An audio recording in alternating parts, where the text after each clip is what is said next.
Have you ever had a time in life where you were really, really frightened to the point of being terrified? Well, that happened to me. I was still in college. I decided to take a road trip to spend Great America, going on all, do some sightseeing. And we were around and we came across this little Chinese restaurant down, ordered our food, and I thought, I should probably use the restroom before we start eating. So I asked the waitress, where's the restroom? And she pointed to a door over on the side in the wall. I said, okay. I walked over, I opened the door, and there was this long staircase going down to the basement. And I thought, oh, she must have given me the wrong door, so I closed it and waited a few seconds. Another waitress came by, and I said, excuse me, where's the restroom? And she pointed to the same door. And I said, no, that goes down to the basement. She said, well, that's where the restroom is. Just go downstairs, follow the signs, you'll find it. I said, well, okay, I guess.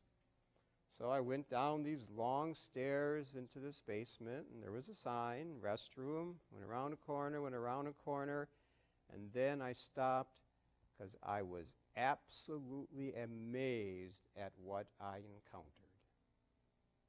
I was in the tunnel system that runs beneath the loop. Huge concrete tunnels, big enough to drive trucks through. And I later found out that's exactly what they're for.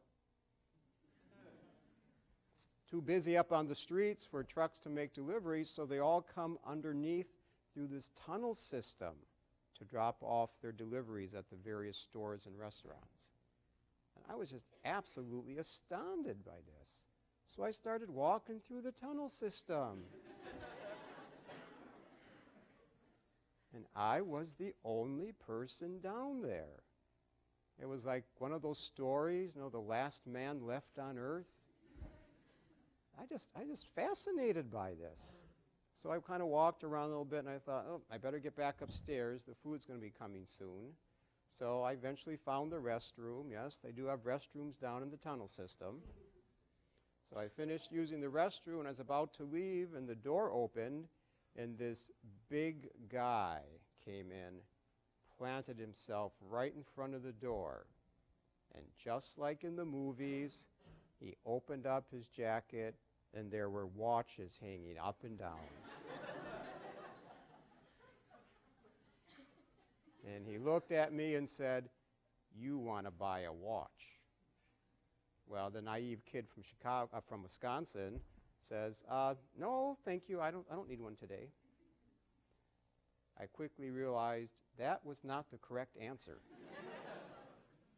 So he came a little closer and he growled at me and said, you don't understand. You're going to buy a watch. And at that moment, I realized the predicament that I was in. I am down in this tunnel system. Nobody else is down there. I can scream all I want. Nobody's going to hear me. This guy could have a knife, could have a gun. I mean, this is Chicago. People get killed there every day. And I had this absolute terrifying moment where I thought, I might die right now. And it was something I had never felt before. It was right down here in the pit of my stomach. I was almost in a panic. I didn't know what to do, so I guess instincts took over. So I just screamed and I charged at the guy. I do not recommend that you do this. Well, he wasn't expecting that, and it startled him, and he took a step back just enough where I could squeeze around him out the door, and I started to run like hell. And I was convinced that bullets were going to come whizzing by my head at any minute. So I found my way back up the stairs to the restaurant, got to the table with my friends, and I was just as white as a ghost, and I was shaking. And they asked, what happened? I could hardly speak. I was still so terrified. Needless to say, I didn't eat lunch. But I'll never forget that feeling, absolute sheer terror I could die at this moment. And our first reading from the book of Maccabees, we have a mother and her 7 sons who are going before the king. This was about 150 years before the time of Christ.